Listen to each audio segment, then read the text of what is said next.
इस वक्त की दोस्तों तमाम बेहद बड़ी खबरें, मुख्य समाचार आप लोगों के लिए लेकर के आए हैं, जहां पर एक एक करके चलेंगे।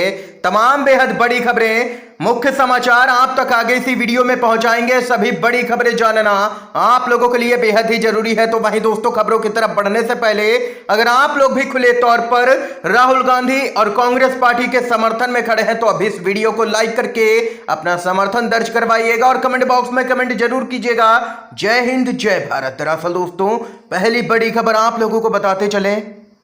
अमेरिका पहुंचे पीएम मोदी, अमेरिकी सांसदों ने खोल दिया है मोर्चा। जी हां दोस्तों, व्हाइट हाउस ने भी तगड़ा झटका दे दिया है। 75 से भी ज्यादा सांसदों ने बाइडेन से भारतीय मानवाधिकार मुद्दे उठाने को कहा। क्या कुछ है पूरा मामला बताते चलें। अमेरिकी राष्ट्रपति जो बाइडेन से दर्जनों डेमोक्रेट्स सांसदों ने उनसे भारतीय प्रधानमंत्री नरेंद्र मोदी के साथ में मानवाधिकार के मुद्दों को उठाने का आग्रह किया है। खबर के मुताबिक उन्होंने इस संबंध में बाइडेन को एक पत्र लिख करके यह बात कही है।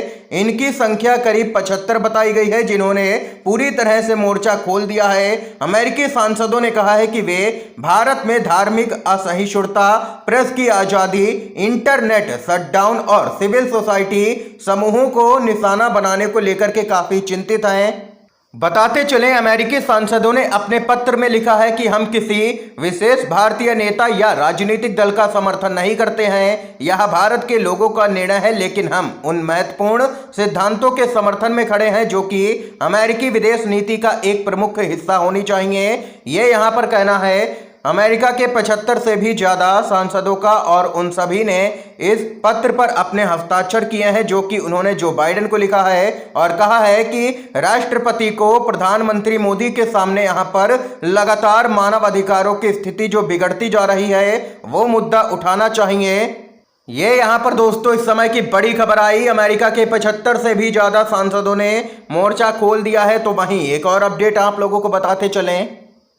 दिल्ली के सीएम अरविंद केजरीवाल का बड़ा बयान, बोले केंद्र का एक्सपेरिमेंट है दिल्ली अध्यादेश। अगर कांग्रेस पार्टी हमारा साथ दे तो राज्यसभा में भाजपा को हराया जा सकता है। जी हां दोस्तों, खबर बताते चलें। लोकसभा चुनाव 2024 से पीएम नरेंद्र मोदी और बीजेपी के खिलाफ साझा विपक्ष की कोशिशों में तेजी आती दिख रही है। इसी के मद्देनजर 23 जून को बिहार के पटना में विपक्षी दलों की एक बड़ी बैठक आयोजित की जानी है। इस बैठक से पहले दिल्ली के मुख्यमंत्री अरविंद केजरीवाल ने विपक्षी नेताओं को चिट्ठी लिखी है। आम आदमी पार्टी के संयोजक अरविंद केजरीवाल ने विपक्षी दलों की इस मीटिंग में दिल्ली अध्यादेश को संसद में हराने की रणनीति पर सबसे पहले चर्चा हो, ये कहा है। केजरीवाल ने इस चिट्ठी में दावा किया है कि दिल्ली अध्यादेश का प्रयोग सफल हुआ तो केंद्र सरकार गैर बीजेपी शासन वाले राज्यों में भी ऐसे अध्यादेश लेकर के राज्य सरकारों के अधिकार छीन लेगी। दिल्ली के सीएम अरविंद केजरीवाल का कहना है कि अगर कांग्रेस पार्टी और पूरा विपक्ष हमारे साथ आ जाए तो राज्यसभा के अंदर भाजपा को हराया जा सकता है, इस अध्यादेश को गिराया जा सकता है राज्यसभा में, क्योंकि भाजपा के भी कई सहयोगी हमारे समर्थन में हैं। इसके साथ ही दिल्ली के सीएम अरविंद केजरीवाल ने विपक्षी नेताओं को लिखी चिट्ठी में दावा किया है कि दिल्ली अध्यादेश पर उन्होंने बहुत ज़्यादा अध्ययन किया है। केजरीवाल के मुताबिक ऐसा अध्यादेश केवल दिल्ली के लिए लाया जा सकता है, ये सोचना गलत होगा। दिल्ली के मुख्यमंत्री का मानना है कि संवर्ती सूची में आने वाले विषयों को लेकर के केंद्र सरकार ऐसा ही अध्यादेश ला करके किसी भी पूर्ण राज्य के अधिकार छीन सकती है। ये सरकार तानाशाही पर उतर आई है और अगर ये सरकार 24 में जीतती है तो देश के अंदर फिर दोबारा कभी चुनाव भी नहीं होगा। ये संविधान को ही बदल करके रख देगी सरकार, क्योंकि ये सरकार तो सुप्रीम कोर्ट के आदेश को भी मानने को तैयार नहीं होती है। ये यहाँ पर जबरदस्त हमला किया है केंद्र की मोदी सरकार पर दिल्ली के मुख्यमंत्री अरविंद केजरीवाल ने। दोस्तों, अगर आप लोग भी संयुक्त विपक्ष के समर्थन में हैं तो अभी इस वीडियो को लाइक करके अपना समर्थन दर्ज करवाइएगा। अगली खबर बताते चलें आप लोगों को। जिसे देश की जनता की परवाह नहीं, उन्हें पद पर रहने का भी कोई अधिकार नहीं, कांग्रेस का पीएम मोदी पर सीधा हमला। खबर बताते चले आप लोगों को। कांग्रेस ने मणिपुर में हिंसा पर प्रधानमंत्री नरेंद्र मोदी की चुप्पी पर सवाल उठाया और उन पर कटाक्ष करते हुए कहा कि उन्हें देश की परवाह नहीं है, उन्हें केवल अपनी कुर्सी की परवाह है। कांग्रेस के महासचिव रणदीप सिंह सुरजेवाला ने कहा है कि क्योंकि आपने चुनाव जीतने के लिए यहां के समाजों को एक दूसरे का दुश्मन बना दिया, आपने भाइयों को लड़ाया, क्या राजनीति इतने निचले स्तर तक गिर गई है जैसे समाज की परवाह नहीं है, देश की परवाह नहीं है, मणिपुर की परवाह नहीं है, केवल अपनी कुर्सी की परवाह है। ऐसे लोगों को पद पर एक पल भी रहने का अधिकार नहीं है, उनसे इस्तीफा ले लेना चाहिए, क्योंकि वो खुद तो इस्तीफा देंगे नहीं क्योंकि सत्ता के लालची हैं।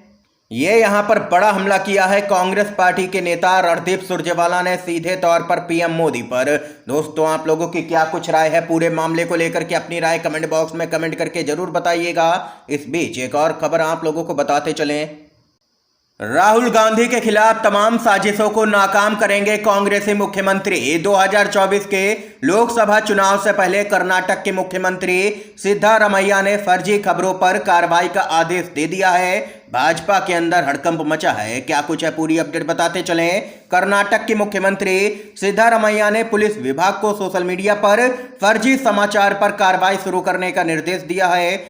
यह एक ऐसा कदम है जो कि 2024 के लोकसभा चुनाव को ध्यान में रखते हुए उठाया गया है। दरअसल दोस्तों, आप लोगों को बताते चले, कर्नाटक के विधानसभा चुनाव में करारी हार के बाद से ही भाजपा पूरी तरह से डरी और सहमी हुई नजर आ रही है, जिसके कारण वह लगातार यहां पर कांग्रेस पार्टी के नेता राहुल गांधी के खिलाफ दुष्प्रचार कर रही है सोशल मीडिया पर, जिसको लेकर के हाल ही में बीजेपी के अध्यक्ष जेपी नड्डा और अमित मालवीय के खिलाफ कांग्रेस पार्टी के नेताओं ने एफआईआर भी दर्ज करवाई। और वहीं कांग्रेस और राहुल गांधी के खिलाफ बीजेपी आईटी सेल की हताशा नई गहराइयों पर पहुंच चुकी है। इसको लेकर के मुकदमा दर्ज करवाया जाएगा। कांग्रेस पार्टी ने पहले ही ऐलान कर रखा है कि भाजपा को अब यहां पर नफरत फैलाने नहीं दी जाएगी, क्योंकि भाजपा चुनाव के वक्त यहां पर पूरी तरह से एक्टिव हो जाती है और Bhajpa IT cell social media पर गलत खबरें फैलाने लगता है। लेकिन अब इसके खिलाफ कानूनी कार्रवाई की जाएगी। ये यहां पर देख सकते हैं कि राहुल गांधी की छवि लगातार खराब करने की कोशिश की जा रही थी भाजपा की तरफ से, लेकिन अब कांग्रेस की सरकार ने बड़ा कदम उठाया है। इसके साथ ही एक और खबर की तरफ बढ़ते हैं।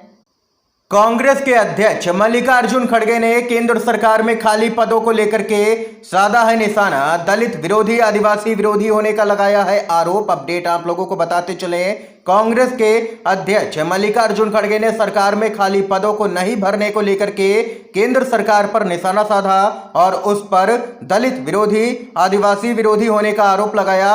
कांग्रेस के अध्यक्ष खड़गे ने कहा है कि कुछ हजार नियुक्ति पत्र बांट करके प्रधानमंत्री नरेंद्र मोदी लोगों की आंखों में केवल धूल ही झोंक रहे हैं। 2014 की तुलना में केंद्र सरकार में रिक्तियां दोगुनी हो गई हैं। सरकारी विभागों में लगभग 30 लाख से भी ज्यादा पद खाली हैं, लेकिन ये सरकार उन पदों को भरने के लिए तैयार नहीं है। ये यहां पर कांग्रेस के अध्यक्ष मल्लिकार्जुन खड़गे ने देश में लगातार बढ़ती हुई बेरोजगारी का मुद्दा उठाया है। दोस्तों, इस समय की आज की तमाम बेहद बड़ी खबरें, मुख्य समाचार थे जो हमने आप लोगों तक पहुंचाए। अगर आप लोगों को ये वीडियो पसंद आया हो तो अभी इस वीडियो को लाइक कीजिएगा, ज़्यादा से ज़्यादा इन खबरों को शेयर कीजिएगा अपने सभी दोस्तों में, ताकि आप सभी के दोस्त भी इन मुख्य समाचारों को जान सकें। वीडियो देखने के लिए दोस्तों आप सभी का बहुत बहुत धन्यवाद। जय हिंद, जय भारत।